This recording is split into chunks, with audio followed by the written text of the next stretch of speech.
Will your business die when you do?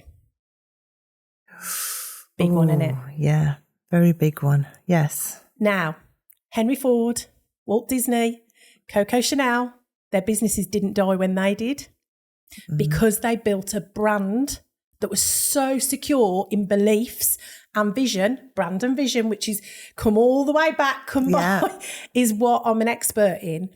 That's what you need to be looking at. And if you're looking for a legacy brand that will still be here when you're not, if you're looking for a legacy brand that will really create impact, influence and income, then you have to really start digging deep for that brand because it's got to last decades. And that's where generational wealth comes in. Can I just ask you a question? Because I'm sure a lot of people will think this. Right. So a salon owner, right, they have their business and then they have a team. And you hear a lot of come together and make the values as a team. Do you agree with that? Or does that person need to have those values and then bring that team into that? So how I work with some teams as well, because this is often you will hear the number one gripe in most businesses, staff. The staff, they either do this or they don't do this. I've either got a golden star or I haven't. And there's no real true connection. So the way that I always work with this is the business founder and owner needs to have the ultimate underpinning values. Walt Disney's was storytelling and magical belief, right?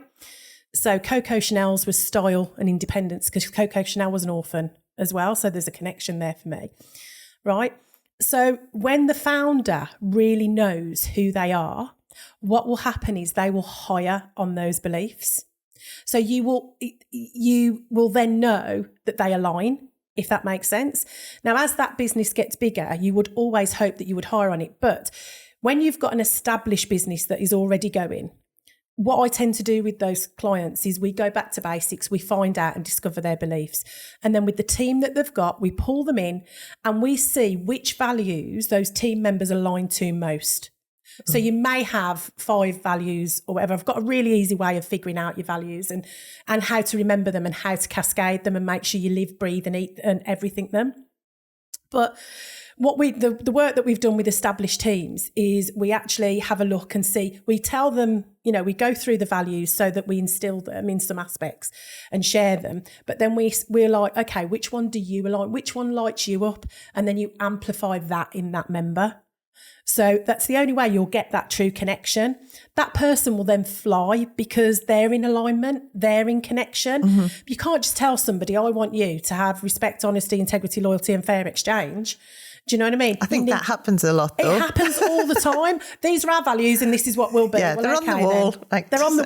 They're on the wall, which nobody knows them. Even the founder doesn't know them. The amount of times that I say to somebody, okay, tell me your values. And this is a surefire, quick test for me if they need brand assistance and guidance and, help. If they need me, basically, which is, I've got to say, 99.9% of the time they do. And then I go, what are your values? And they go, hold on, I'll have a look.